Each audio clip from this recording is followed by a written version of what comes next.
término patología dual hace referencia a la coexistencia de un trastorno por consumo de drogas y un trastorno mental.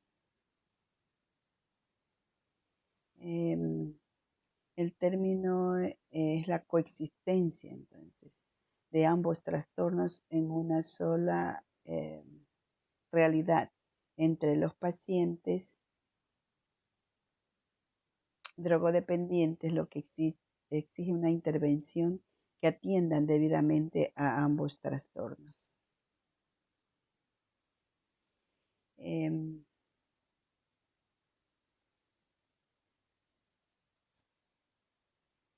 Aunque se acepta ampliamente el término de patología dual para referirse a la coexistencia de la drogadicción y otras psicopatologías, el término en sentido estricto hace referencia solo a la concomitación, o sea, la existencia de los dos trastornos cuando la realidad muestra que pueden darse a la vez una adicción a más de una droga, como también pueden presentarse más de una psicopatología del eje 1, del eje 2 o de ambos.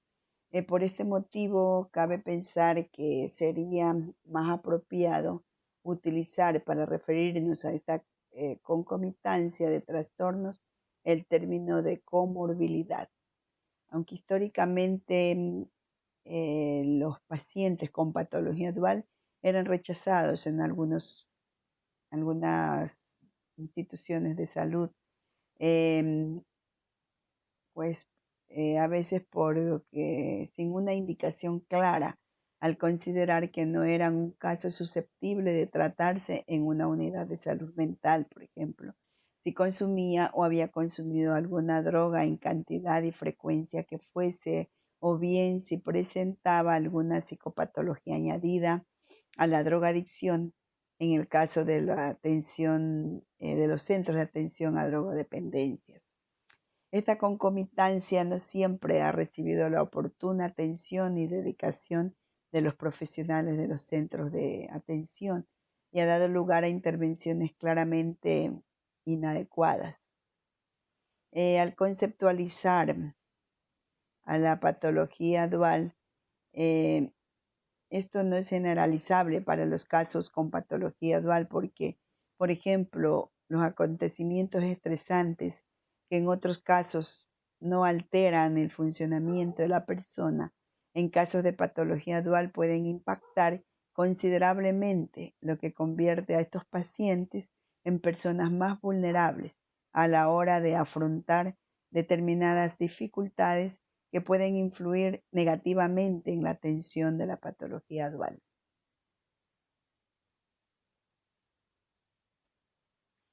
Esta concomitancia no siempre ha sido, como les decía, no ha recibido esa oportuna atención y dedicación de los profesionales de los centros de atención.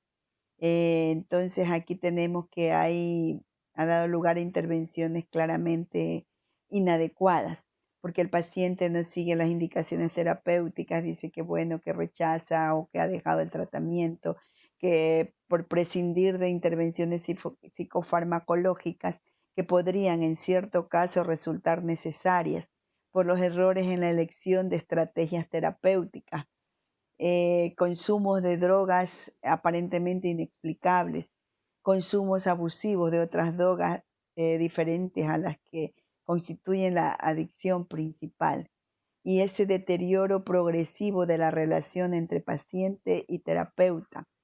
El no rentabilizar determinados programas terapéuticos, no tienen el presupuesto adecuado para poder ser sostenible. Abandono del tratamiento por parte de los usuarios. Entonces, al conceptualizar la patología dual, vemos que un paciente drogodependiente que no presenta patología dual probablemente pueda seguir las instrucciones del terapeuta y beneficiarse de una intervención motivacional. La importancia de esta dualidad psicopatológica es capital, tanto en el tratamiento de o sea, de los pacientes de las unidades de salud mental, porque la presencia de un trastorno mental o los drogodependientes que acuden a un trastorno mental, la drogodependencia considerada pues como un factor, presentan también recaídas y estos pacientes hacen un mayor uso de servicios asistenciales y en algunos casos existe un riesgo mayor de suicidio. A lo largo de los años han ido cambiando las aproximaciones conceptuales relativas a la relación entre la drogadicción y el trastorno mental a través de estas etapas. La primaria, por ejemplo, para dominar trastornos que no son inducidos por sustancias ni derivados de una enfermedad médica, por ejemplo, un trastorno del estado de ánimo, de ansiedad o un trastorno de la personalidad. Por los efectos esperados, esta otra etapa, para hacer referencia a los efectos fisiológicos que cabe esperar del abuso y de la dependencia de sustancia. Por ejemplo, sucede con el insomnio, la disminución para concentrarse o las alucinaciones. Y también tenemos la otra etapa que es inducida por sustancias que son síntomas considerados excesivos en relación a cómo se presentan por intoxicación o abstinencia de sustancias. Existen ciertos indicios sobre el posible consumo de drogas en estos pacientes. Por ejemplo, el fracaso terapéutico constituye un indicador de diagnóstico dual. La eficacia y cumplimiento de la toma de medicación, el ausentismo al puesto de trabajo, especialmente los lunes, los primeros días de la semana, a las primeras horas. Las conductas poco coherentes, como sucede con la desinhibición experimentada por el paciente con una intoxicación leve. La ausencia de profundidad y de vitalidad en la sesión de psicoterapia también presenta ansiedad o implicación inadecuada con los sucesos de la vida. Los sucesos vitales del paciente, que son acontecimientos que difieren de otras personas que no consumen droga. La aparición de conflictos de forma súbita entre el personal de la unidad y el paciente, pudiendo, por ejemplo, confundir determinadas respuestas apropiadas de pacientes con trastorno límite de la personalidad. Existen estudios epidemiológicos para poder en nosotros tener fundamentos para la atención a este tipo de pacientes y por ende para nosotros como profesionales en enfermería recolectar la información necesaria para poder brindar una correcta, adecuada y atención de calidad.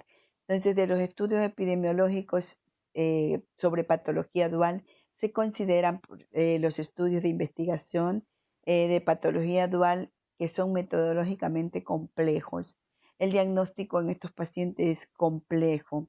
La prevalencia de estos casos es elevada en todos los niveles asistenciales sanitarios, aunque la gravedad de la psicopatología aumenta conforme aumenta la especialización del servicio que lo atiende. Los pacientes duales son un grupo psicopatológicamente heterogéneos.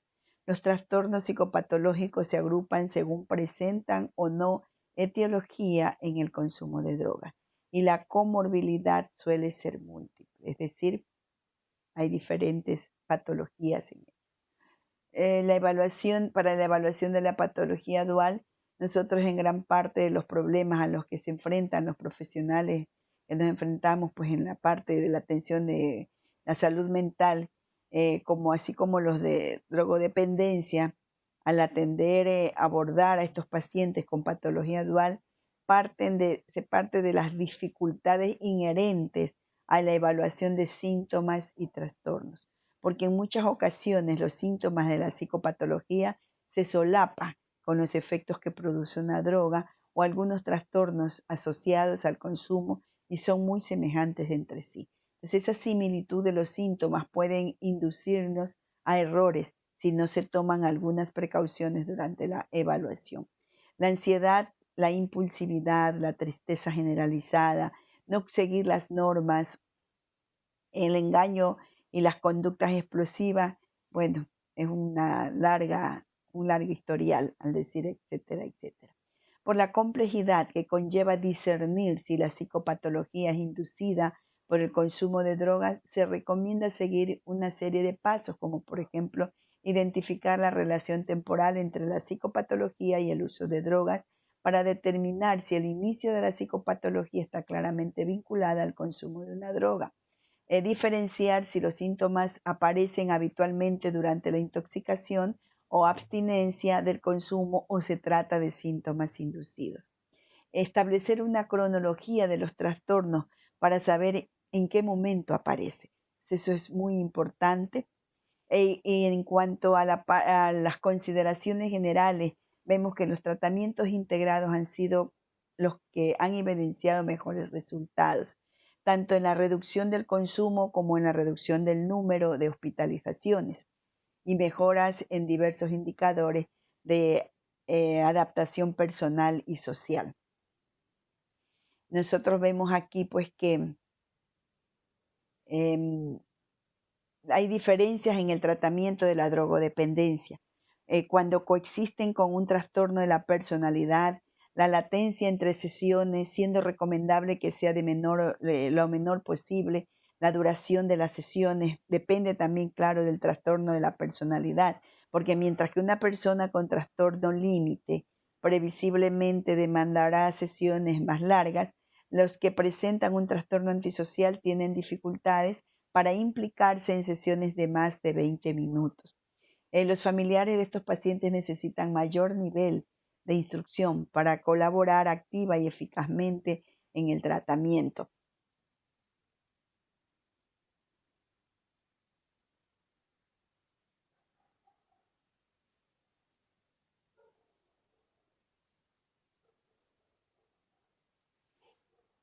Aquí atender incluso la comorbilidad es importante porque ya como vemos, pues es una clínica frecuente en la población de los drogodependientes, ese impacto significativo en el pronóstico del tratamiento, siendo claramente necesario tener pues un programa de tratamiento individualizado y realizar un buen diagnóstico dual. Pues eso es un paso imprescindible para implantar intervenciones eficaces y es lo que nosotros necesitaríamos para realizar una correcta atención de enfermería, un plan de intervención de calidad. Entonces, la importancia de esta dualidad psicopatológica es capital, tanto en el tratamiento de pacientes que estén en unidades de salud mental como los que se atiendan en centros de drogodependencia. Porque la presencia de ese trastorno mental junto a la drogodependencia no es al azar. Los drogodependientes que acuden al tratamiento, pues en su mayoría presentan patología dual y el trastorno mental es un factor de riesgo importante para el desarrollo de una drogadicción. Y la drogodependencia es un factor de riesgo a su vez para presentar algún trastorno mental y esos pacientes duales presentan más recaídas en el consumo de drogas si no se abordan esta cuestión debidamente. Presentan también más dificultad para restablecer una adecuada adherencia al tratamiento y como consecuencia de todo esto un peor pronóstico en ambos trastornos. Entonces estos pacientes hacen un mayor uso de los servicios asistenciales y en algunos casos existe mayor riesgo de suicidio. A lo largo de los años se han ido cambiando estas aproximaciones conceptuales relevantes en relación pues, a la drogadicción y también del trastorno mental a través de etapas como la que hace referencia al momento temporal, en qué aparece ambos trastornos, es decir, cuándo apareció y caracterizado por utilizar términos primarios, secundarios para explicar la relación de causa efecto entre ambos trastornos, entendiéndose que el primer trastorno es independiente del segundo y el problema radica en que no permite distinguir el segundo trastorno si es independiente del primero, desconociéndose cómo se relacionan ambos trastornos. Entonces, la relación entre ambos trastornos se establece dependiendo de la etiología, de la psicopatología, antes era orgánico, no orgánico, y estudios que se hicieron atendiendo a estos criterios presentaban escasa fiabilidad, es decir, escasa validez para la mayoría de los diagnósticos psicopatológicos. Entonces, hay también pues quienes se dicen abandonan el uso de la dicotomía. Hay ciertos autores que dicen, bueno, orgánico, no orgánico, ya lo abandonan para utilizar categorías de lo primaria, donde determinan pues trastornos que no son inducidos por sustancias ni derivadas de una enfermedad médica, por ejemplo, un trastorno del estado de ánimo, como vimos, o el de la ansiedad. En los instrumentos de evaluación, en la patología dual tenemos algunos instrumentos, como por ejemplo vemos los códigos de diagnóstico de la División de Salud Mental y de la Clasificación Internacional de Enfermedades han realizado esfuerzos para diferenciar trastornos inducidos por el consumo de drogas. Existen evidencias suficientes para afirmar que el diagnóstico de los trastornos de la personalidad en drogodependientes debe hacerse usando la entrevista clínica para sortear dificultades inherentes al diagnóstico en esta población. Además, la información que se obtiene de familiares del paciente es clave. Es muy importante para contrastar la presencia de determinados síntomas, el inicio temporal de la psicopatología y la evolución de los mismos en la abstinencia. Las características que hacen, pues, es un instrumento específico, por ejemplo, para el estudio de la comorbilidad, fundamentalmente del eje 1 en la drogodependiente, son el tener en cuenta que si tiene en cuenta o no a lo largo de toda la entrevista ciertas variables como la frecuencia y duración de los síntomas, criterio de exclusión y las guías de resolución en casos de dudas. Es decir, sitúa las secciones sobre alcohol y otras drogas al inicio de la entrevista. Y a través de una anamnesis más estructurada sobre el alcohol y otras drogas, permiten el contexto adecuado para hacer un seguimiento de la comorbilidad. Hay los modelos de intervención, existen dos redes paralelas, en muchas ocasiones no bien coordinadas. Por un lado, los centros de tratamiento de las drogodependencias, que pueden depender funcionalmente de diversas instituciones, tanto públicas como privadas, y por otro, los equipos de salud mental de los servicios públicos de salud. Entonces, aquí estos dos modelos, los centros de tratamiento y los equipos de salud mental, vemos todo que aquí es el tratamiento de esta patología dual se lleva a cabo mediante un modelo de intervención integral en el que se atienda simultáneamente el trastorno por consumo de drogas y la psicopatología. Es lo que se debería de ser, que sea concomitante, lo que conlleva que un solo equipo terapéutico debe aplicar un solo tratamiento para la doble patología.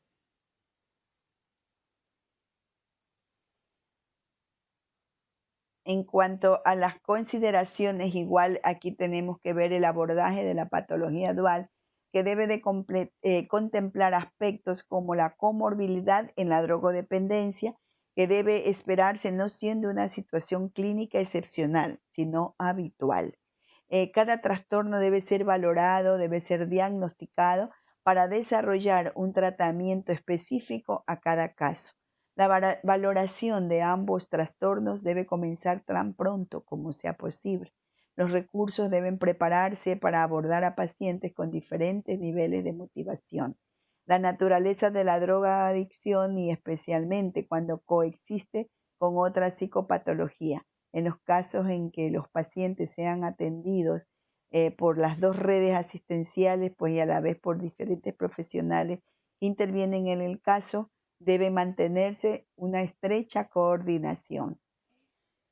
En la relación terapéutica debe cuidar diversos aspectos con la finalidad de incrementar esa adherencia al tratamiento. Vemos que debe construirse a partir de que ya el paciente goza de una situación de tranquilidad, que confía ya en la confidencialidad de la información, que recibe una constante retroalimentación y ya pues para que conozca su evolución y que el paciente sea consciente de que el tratamiento es llevado a cabo por un equipo multidisciplinario que le da seguridad, confianza.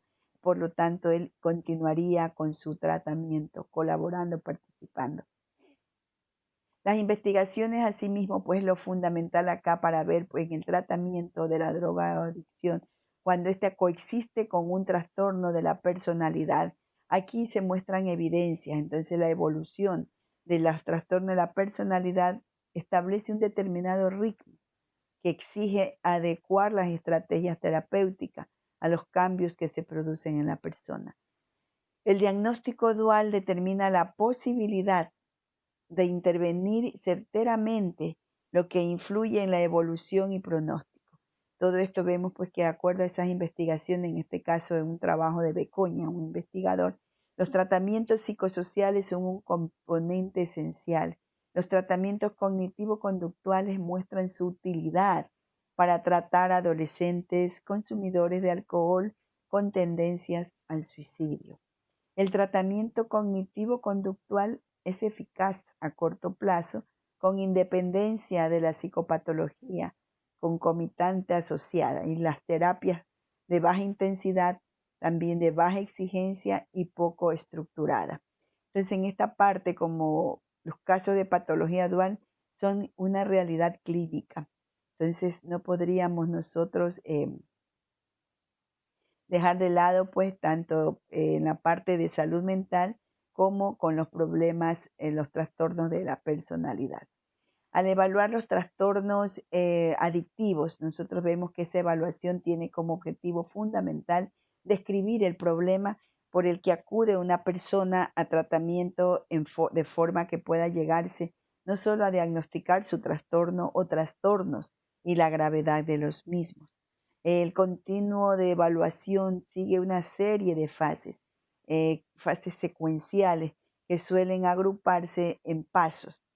Vemos nosotros así la descripción de las conductas que constituyen el problema de las variables que lo mantienen, la formulación de hipótesis explicativas del problema, establecimiento de objetivos terapéuticos para poder avanzar en el tratamiento de calidad a este individuo y también pues la establecimiento, selección de las técnicas de tratamiento y la valoración de los resultados de la aplicación del tratamiento. La evaluación conductual se diferencia, aquí pues se diferencian dos niveles en el campo de la drogodependencia. La evaluación específica centrada en la amplitud y circunstancias del consumo de drogas y dosis que han consumido, vía de administración, momentos de mayor consumo o circunstancias en las que consumen. Y la evaluación de otros aspectos relacionados con el consumo de drogas que pueden ser causa o consecuencias del consumo. Aspectos a considerar serían las condiciones psicológicas o posibles conductas problemáticas, ansiedad, depresión, distorsiones cognitivas, hay trastornos del sueño, déficit en las habilidades sociales, disfunciones sexuales, esto entre otras. En las líneas, podríamos decir que en línea general, en cualquier tipo de evaluación psicológica, en el campo de las adicciones es imprescindible obtener información sobre aspectos relacionados con el nivel de gravedad de la conducta adictiva. Nosotros necesitamos recolectar todos los datos, toda la información para poder entrar a planificar para poder intervenir. Entonces se refiere a estos problemas que se desarrollan en un periodo de tiempo más o menos grande, problemas agudos que se presentan durante intoxicación o la abstinencia y que aparecen detallados en la sección de trastornos inducidos por sustancias, estado psicológico del individuo, evaluación neuropsicológica, evaluación de los estadios de cambio, trastornos psicopatológicos, trastornos mentales de los 1 y 2, distintos al trastorno de abuso o dependencia de sustancias. Para la obtención de esta información se dispone de, lo primero, pues la entrevista, que es el primer contacto que tiene el cliente con la persona, con el médico, con el terapeuta. Y el objetivo fundamental, obtener información. toda esa información relevante que permita conocer el problema de la persona, causas del mismo y poder planificar un adecuado plan de intervención, un adecuado plan de tratamiento. La entrevista es el primer contacto, entonces, que tiene el individuo, el terapeuta, el médico, y eso pues nosotros vamos a ver que ese autorregistro también es uno de los instrumentos de evaluación conductual que más utilidad tiene en el desarrollo de la formulación clínica, ya que permite la inclusión de instrucciones detalladas para que el paciente haga registros específicos de diversos aspectos de su comportamiento adictivo, no solamente en términos de descripción, de respuesta, sino también de relaciones con otras variables de estímulos que se relacionan con el problema. Nunca debemos olvidar que el objetivo de la evaluación clínica es conocer cuál es el problema del individuo, causas, factores de mantenimiento, recursos de que dispone, diagnóstico, qué tratamiento se les adecua mejor y cómo poner en práctica el mismo. De igual modo, la evaluación continuará a lo largo de todo el proceso de tratamiento. Dado que la evaluación y tratamiento van muy unidos pues, en el trabajo en la parte psicológica clínica. En el diagnóstico y evaluación de trastornos psicopatológicos, los estudios epidemiológicos, estudios clínicos, muestran una elevada presencia de trastornos psicopatológicos, trastornos depresivos, de ansiedad, de personalidad, psicóticos, en pacientes con diagnósticos de abuso y dependencia de sustancias. En la evaluación de trastorno, pues aquí para evaluar la posible existencia de trastornos mentales y del comportamiento comórbidos, se pueden utilizar instrumentos genéricos que realizan una exploración más o menos amplia de los trastornos mentales y del comportamiento más frecuente. Si ya se tuviese indicios que hicieran pues sospechar de la presencia de uno o varios trastornos concretos, lo más adecuado sería utilizar instrumentos específicos para este cuadro. Entonces, las entrevistas clínicas pueden utilizarse de dos formas distintas para confirmar o rechazar una hipótesis diagnóstica o administrar de forma completa para garantizar una evaluación sistemática de todos los diagnósticos principales. Por ejemplo, entre estos instrumentos también encontramos la escala de Hamilton. Esta es para la depresión. Aquí estos instrumentos, vemos pues que este instrumento consta de 17 ítems. En esta parte es importante considerar estos códigos diagnósticos que han realizado pues un esfuerzo para diferenciar los trastornos inducidos, porque existen evidencias suficientes para afirmar que el diagnóstico de los trastornos de la personalidad debe hacerse usando, por ejemplo, la entrevista clínica. Pero aquí en esta parte nosotros, en la escala de Hamilton para la depresión, se le puede realizar, aquí consta de 17 ítems y ofrecen una puntuación global de la gravedad del cuadro depresivo y una puntuación en cada uno de sus 4 factores. Aquí tenemos la melancolía, ansiedad, sueño y vitalidad. En esa parte ahí se puede revisar y hay muchos otros muchos instrumentos que nos pueden ayudar, como el inventario de la depresión de Beck II, que evalúa la presencia de sintomatología depresiva en las últimas 2 semanas que haya tenido el individuo, cuantifica su intensidad, como la pérdida de placer, el llanto, agitación, pérdida de interés, indecisión, la pérdida de energía, alteraciones de los patrones de sueño, la irritabilidad, alteraciones del apetito, dificultad de concentración, cansancio o fatiga o pérdida del interés sexual. La escala de evaluación de la ansiedad de Hamilton también vemos nosotros que evalúa la ansiedad cognitiva y somática, pero carece de baremos estandarizados. O sea, todos los ítems son manifestaciones inespecíficas de ansiedad, no mostrándose útiles para evaluar un trastorno de ansiedad concreto. Entonces, por eso indicamos pues, que parece carecer de baremos estandarizados. La escala del síndrome positivo-negativo de la esquizofrenia también clasifica el trastorno esquizofrénico en positivo-negativo. Aquí vemos positivo, evalúa síntomas añadidos a un estado mental normal. Negativo, evalúa los déficits respecto a un estado mental normal, compuesta y la psicopatológica general. Aquí evalúa la presencia de otros tipos de síntomas como la depresión, ansiedad orientada. La escala de ideación suicida, aquí evalúa la intensidad suicida o el grado de seriedad con el que alguien pensó o está pensando suicidarse. En las entrevistas clínicas, que va a permitir al clínico el diagnóstico de trastornos con criterios de la diagnóstico en la parte del trastorno de la personalidad.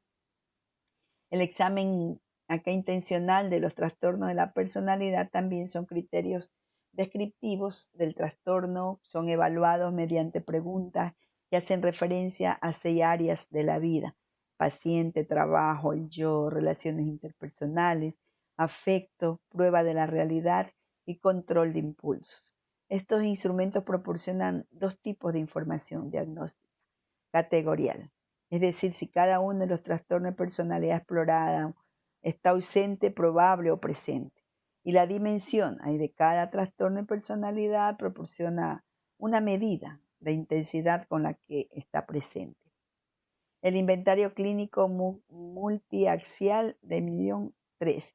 Se evalúan 11 patrones clínicos de la personalidad: esquizoide, evitativo, depresivo, dependiente, histriónico, narcisista, antisocial, agresivo, o sea, sádico, compulsivo, negativista, pasivo-agresivo y autodestructivo. Y 3 patrones graves de la personalidad: el esquizofrénico, límite y paranoide. Y evalúa también una serie de síndromes del eje 1, el trastorno de la ansiedad, trastorno somatomorfo, todo lo de forma, trastorno bipolar, trastorno distímico, dependencia del alcohol, dependencia de sustancias, trastornos del estrés postraumático, trastorno del pensamiento y la depresión mayor y trastorno delirante. Este es otro de los instrumentos, el inventario multifacético de personalidad de Minnesota II reestructurado. Evalúa factores o aspectos de la personalidad y este sí contiene escalas. Por ejemplo, tienen 3 escalas de segundo orden, 9 escalas clínicas reestructuradas, 23 escalas de problemas específicos, 5 de personalidad psicopatológica y 2 escalas de interés. Es un cuestionario exploratorio de personalidad. Fue construido aquí, formulando los criterios de la Dirección de Salud Mental a modo de preguntas que incluyen criterios de los 10 trastornos de la personalidad, más el pasivo, agresivo y depresivo, así como los 2 que han desaparecido y el paso del sádico y autodestructivo. Tenemos aquí también otro, el de Castel y Castel. Tiene aquí 185 ítems y mide con algunas variaciones y mejora las mismas con 16 escalas primarias que las versiones previas. Las 5 dimensiones superiores se denominan ahora dimensiones globales. Aquí está la extroversión, ansiedad, dureza, independencia y autocontrol. En el inventario neo de personalidad tenemos el neuroticismo, extraversión, apertura, amabilidad y la responsabilidad. El cuestionario Big Five, energía, afabilidad, tesón, estabilidad emocional y apertura mental.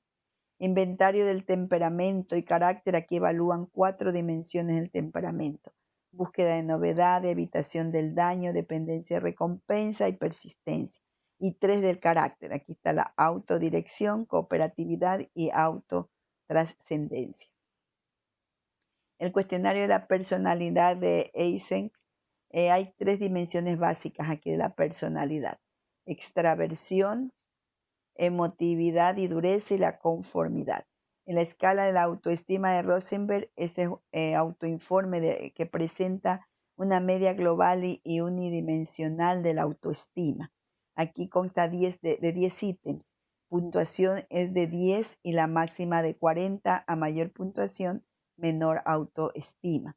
Y la escala de la impulsividad de Barratvis 11, este es un cuestionario de 30 ítems, con 4 opciones de respuesta que están agrupadas en 3 subescalas: impulsividad cognitiva, impulsividad motora y la no planeada.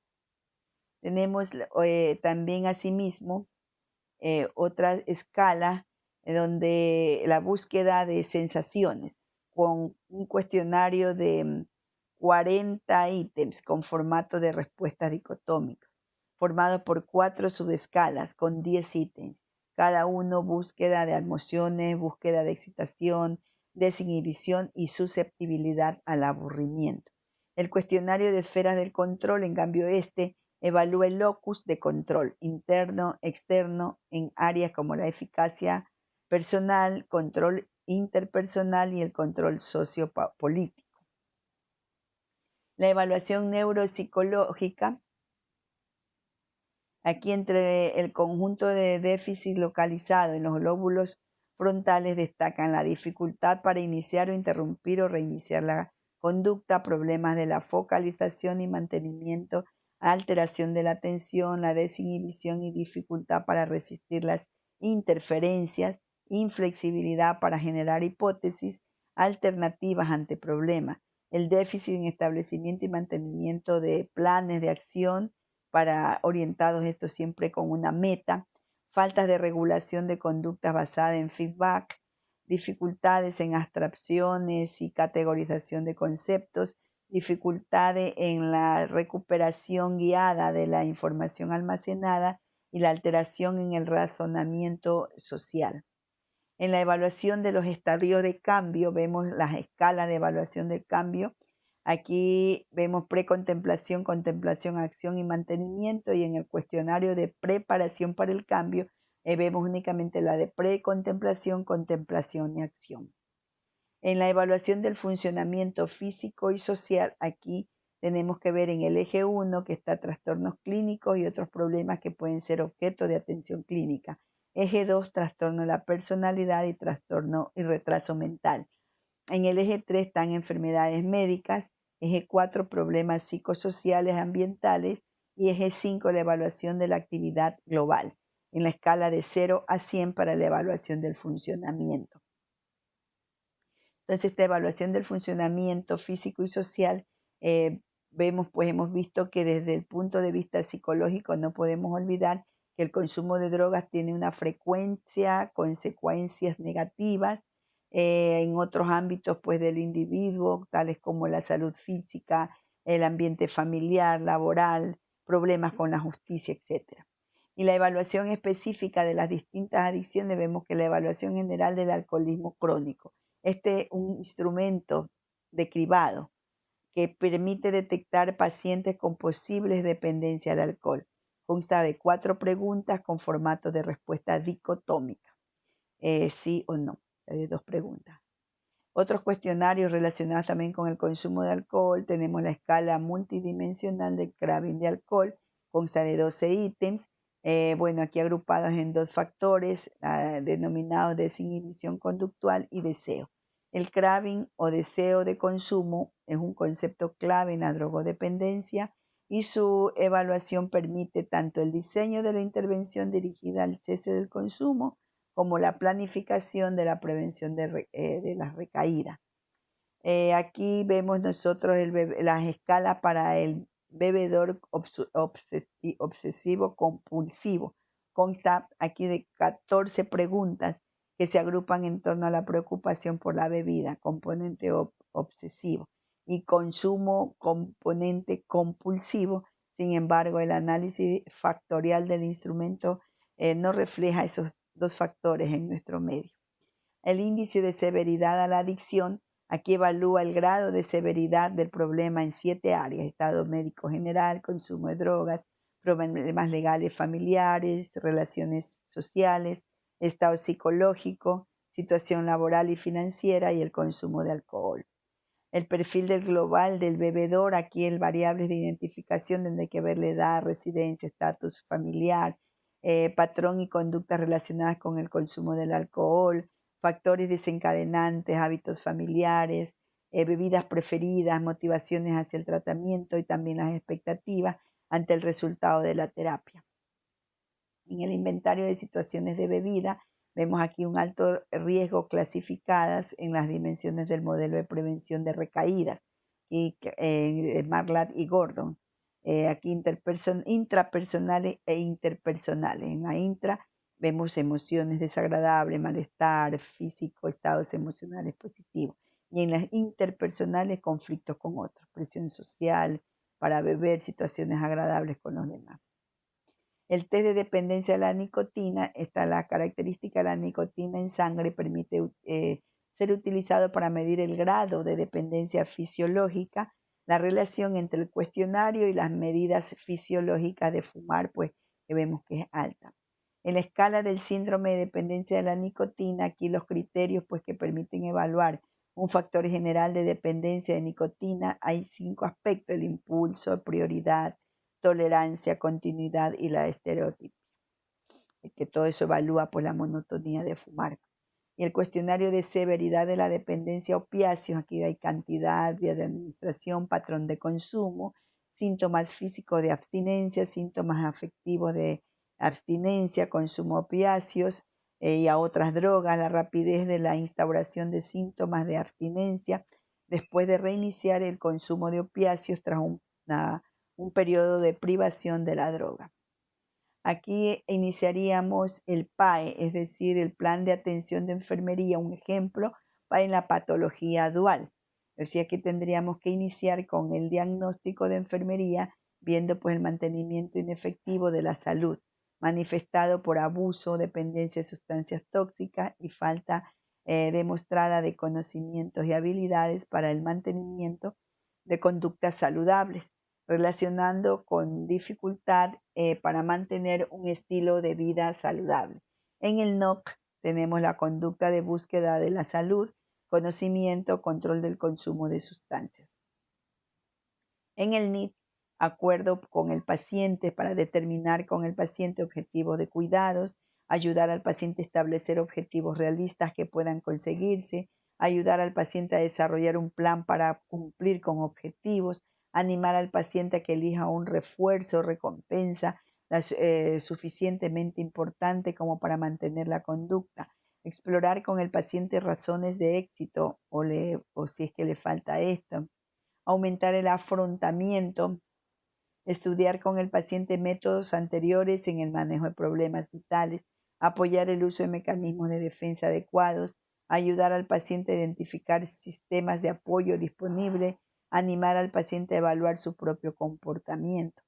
En el tratamiento por el consumo de sustancias nocivas tendríamos que determinar el historial de consumos de sustancias tóxicas, discutir con el paciente el impacto que tiene el consumo de sustancias tóxicas en el estado físico y psíquico o en la salud en general, discutir el efecto de las asociaciones con otros consumidores, ayudar al paciente a seleccionar una actividad alternativa que sea incompatible con las sustancias consumidas, aumentar los sistemas de apoyo, determinar el grado de los de apoyo familiar, determinar los sistemas de apoyo actualmente en uso, implicar a la familia en los cuidados y en la planificación, para así poder dar mayor apoyo. Entonces, aquí en esta parte tendríamos que identificar todo el proceso de enfermería en clientes con trastornos psicopatológicos.